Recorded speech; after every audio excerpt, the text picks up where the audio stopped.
All right, this week we're going to be talking about systems approaches to several biological systems. And one thing I just want to remind you is things don't always turn out as you planned. Now this may be something you already know, but something I was reminded of recently. And what I want to talk about today is how we can use the systems approach to understand systems and to avoid unintended consequences and to try to work with an ecosystem. So in particular this week we have 3 videos. The first video is about Appo Island, and it's a discussion about how using the positive feedback of restoring a fishery got the island's economy back going, because once they got the fishery going there was more fish, but it was healthier, so they had a fish breeding ground, and this led to what they call a positive tipping point.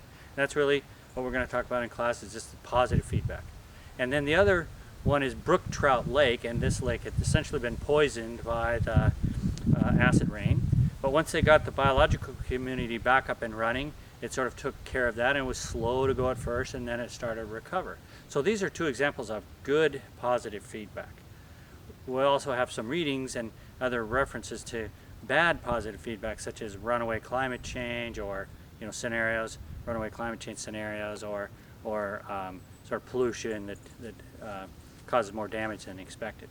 And then the third video is about using a systems approach to analyze potential solutions for water pollution.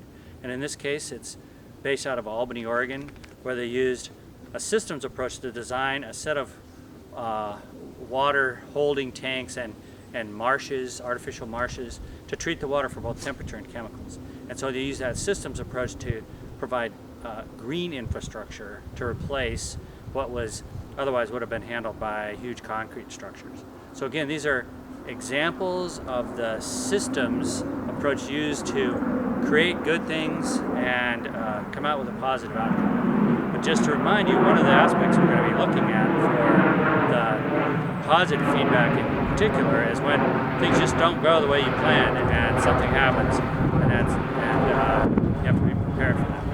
So I hope you're not. I hope you also don't have a strained shoulder, and that you were a little better at planning what you were planning to do and implementing it. So I'll see you later this week.